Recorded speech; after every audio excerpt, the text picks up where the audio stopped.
ఏమండి, నా పేరు గుణరాం. నేను సైబర్ క్రైమ్ పోలీస్ స్టేషన్ నుంచి వచ్చాను. నేను ఇన్స్పెక్టర్గా పనిచేస్తున్నాను. నేను ఇక్కడికి వచ్చిన కారణం ఏంటంటే, ఈ రోజుల్లో డిజిటల్ అరెస్ట్ అనేది చాలా విపరీతంగా జరుగుతోంది. డిజిటల్ అరెస్ట్ జరగడానికి కేంద్ర బిందువు బ్యాంక్. అది ఎస్బీఐయా, యాక్సిస్ బ్యాంకా, ఇంకో బ్యాంకా, ఏదైనా ఒక బ్యాంక్. నేరం అనేది ఖచ్చితంగా ఇక్కడి నుంచి జరుగుతుంది. ఆ జరుగుతున్న నేరం ఏ విధంగా జరుగుతుందన్న దాని మీద మీ అందరికీ అవగాహన ఉండాల్సిన అవసరం ఉంది. డిజిటల్ అరెస్ట్ పేరుతో లేకపోతే ఈ సైబర్ క్రైమ్ ఫ్రాడ్స్ పేరుతో సుమారుగా మన ఆంధ్రప్రదేశ్లో ఈ సంవత్సరం అంటే జాన్యువరి నుంచి ఇప్పటివరకు 800 కోట్ల రూపాయలు పైబడి డబ్బులు పోయినాయి అంటే ఒక్కసారి మీరు గమనించండి.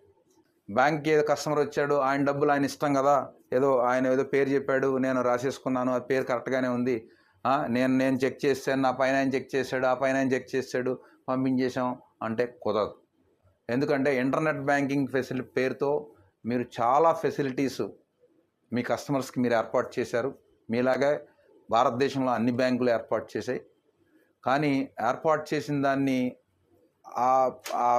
ఆ సౌలభ్యాన్ని నేరస్తులు చక్కగా ఉపయోగించుకొని మనకి డబ్బులు కొట్టేయడం జరుగుతుంది. అంటే ఫెడెక్స్ నుంచి కాల్ చేస్తున్నామని, మీకు ఈ కొరియర్ అందకపోతే 2 నొక్కండి, 3 నొక్కండి, లేకపోతే మీరు పలానా చోట నుంచి పలానా చోట కొరియర్ పంపిస్తున్నారు, అందులో మీ ఆధార్ కార్డు ఉంది, మీ ఫోన్ నెంబర్ లింక్ అయ్యింది, అందులో ఈ పాస్పోర్ట్లో లేదు MDM మాదక ద్రవ్యాలు పంపిస్తున్నారు, ఇలా ఏదో రకరకాలుగా వస్తున్నాయి. ఆ టైంలో మిమ్మల్ని ఎవరితోని మాట్లాడనివ్వకుండా మిమ్మల్ని వాళ్ళు అరెస్ట్ చేసినట్టుగా డిజిటల్గా అరెస్ట్ చేస్తున్నామని చెప్పి టోటల్గా మిమ్మల్ని భయభ్రాంతులకు గురి చేసి మీ దగ్గర ఉన్నటువంటి FDలు అవన్నీ కూడా బ్రేక్ చేయించి RTGS ద్వారా మీ బ్యాంకు వచ్చి ఇక్కడి నుంచి అమౌంట్ని వాళ్ళు చేసేసుకోవడం జరుగుతుంది.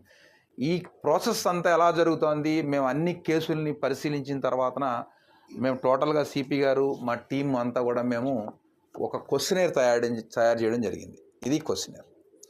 ఈ క్వశ్చనేర్ కనుక మీకు ఎవరైనా జాగ్రత్తగా వినండి, మీకు దగ్గరికి ఒక కస్టమర్ వస్తారు, అకౌంట్ నుంచి 2 లక్షల రూపాయలు పైబడి వేరే అదర్ స్టేట్ ఖాతాకి దేనికైనా వాళ్ళు ఎక్కువ అమౌంట్ ట్రాన్స్ఫర్ చేస్తున్నారు అంటే మీరు ఫస్ట్ చేయాల్సింది ఏంటి?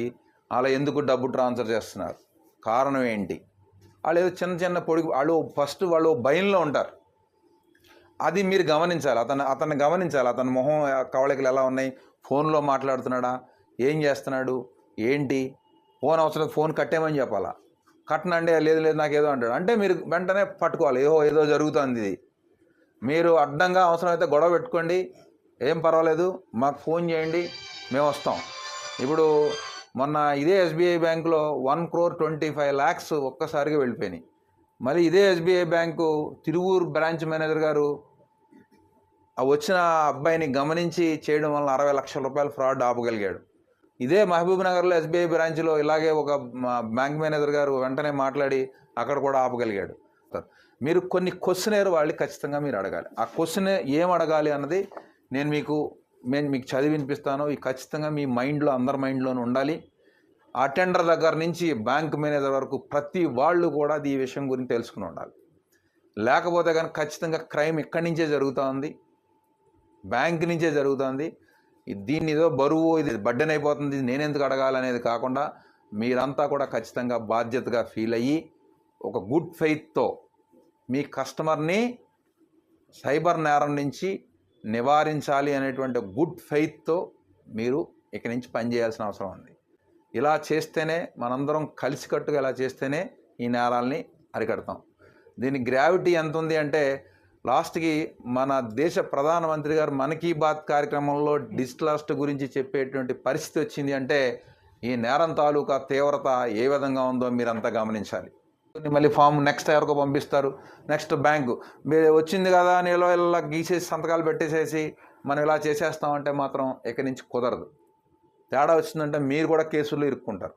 టార్గెట్ పీపుల్ ఎలా గుర్తించాలి అంటే 2 లక్షల రూపాయలు పైబడి తన SBI అకౌంట్ నుంచి, సేవింగ్స్ అకౌంట్ నుంచి ఎవరైతే నెక్స్ట్ కరెంట్ అకౌంట్స్ ఉంటాయి కదా, ఆ కరెంట్ అకౌంట్కి RTGS ద్వారా ట్రాన్స్ఫర్ చేయాలని అనుకుంటారో వాళ్ళని మీరు ఫస్ట్ టార్గెట్ గ్రూప్గా మీరు గుర్తించి అయ్యా ఎందుకు చేస్తున్నారు, ఏం క్వశ్చన్ అడగాలంటే మీ పేరుతో అరెస్ట్ వారెంట్ జారీ అయిందని ఎవరైనా మిమ్మల్ని భయపెట్టారా, మీరు స్పందించకపోతే వెంటనే అరెస్ట్ ఆర్డర్ అమలవుతుందని బెదిరించారా? మీ మీద నాన్ బెయిలబుల్ కేసు నమోదైందని చెప్తున్నారా? మీ కేసు లా ఎన్ఫోర్స్మెంట్ ఏజెన్సీలకు పంపించామని బెదిరిస్తున్నారా? అరెస్టుకు ముందు ఇది మీకు చివరి హెచ్చరిక అని బెదిరించారా? మీ ఖాతాలో అనుమానాస్పద లావాదేవీలు గుర్తించామని చెబుతున్నారా? మీ ఫోన్ నెంబర్ క్రిమినల్ కార్యకలాపాలకు లింక్ అయిందని భయపెడుతున్నారా? విదేశాలకు కొరియర్ ద్వారా పంపుతున్న ల్యాప్టాప్లు, పాస్పోర్ట్లు, సిమ్ కార్డులు, మాదక ద్రవ్యాలు వంటి నిషేధిత వస్తువులు మీ పేరుపై ఉన్నట్లు ఎయిర్పోర్ట్లో గుర్తించామని చెబుతున్నారా? మీరు నిషేధిత కంటెంట్, ఉదాహరణకు చైల్డ్ పోర్నోగ్రఫీని యాక్సెస్ చేశారని ఎవరైనా బెదిరించారా? ఈ లావాదేవీకి సంబంధించిన వ్యక్తి మీకు వ్యక్తిగతంగా తెలుసా? డిజిటల్ అరెస్ట్, ఫైన్ లేదా నాన్ బెయిలబుల్ కేసు పేరుతో మీపై ఒత్తిడి తెచ్చి డబ్బులు ట్రాన్స్ఫర్ చేయాలని చెప్పారా? మీరు ఎవరితోనైనా ఫోన్లో మాట్లాడుతున్నారా? సిబిఐ, కస్టమ్స్, ఈడీ లేదా పోలీస్ అని చెప్పి మీకు వీడియో కాల్ చేసి చూపించి భయపెట్టారా? లింక్ లేదా ఈమెయిల్ ద్వారా డబ్బులు పంపాల్సిందిగా ఒత్తిడి తెస్తున్నారా? మీ బ్యాంకుల్లో ఉన్న ఫిక్స్డ్ డిపాజిట్లు రద్దు చేసి డబ్బులు పంపమని భయపెడుతున్నారా? మీకు గల ఆదాయ వనరులు 1 సంవత్సర కాలానికి లెక్కగట్టి దానిలో సగం డబ్బులను పంపమని బెదిరిస్తున్నారా? ఈ ఖాతాకు గతంలో మీరు ఎప్పుడైనా నగదు చెల్లింపు చేశారా? మీరు ఈ లావాదేవీ చేయకపోతే చట్టపరమైన సమస్యలు ఎదురవుతాయని బెదిరించారా? CBI, ED, customs, police video call ద్వారా అరెస్టులు చేయవని మీకు తెలుసా? సైబర్ నేరాల పట్ల అప్రమత్తంగా ఉండి వెంటనే 1930కి కాల్ చేయండి.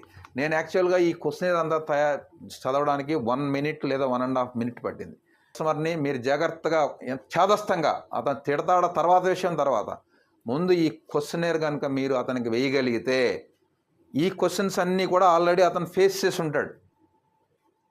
అతను ఒక భయంలో మీ దగ్గరికి వస్తాడు, ఓ భయంలో ఉంటాడు.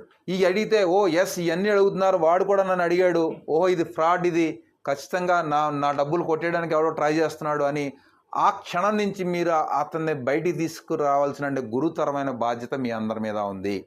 అది మీరు మాత్రమే చేయగలరు. మీ కస్టమర్ని మీరే రక్షించాలి. కస్టమర్ ఎటువంటి పరిస్థితిలో ఉన్నాడు అనేది కూడా మీరు గమనిస్తూ ఉండాలి.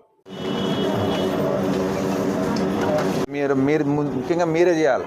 అటెండర్లు, సెక్యూరిటీ వచ్చిన వాళ్ళంతా సార్ ఇక్కడ ఇటువంటి చూడండి అని మీరు చదివిపించాలా.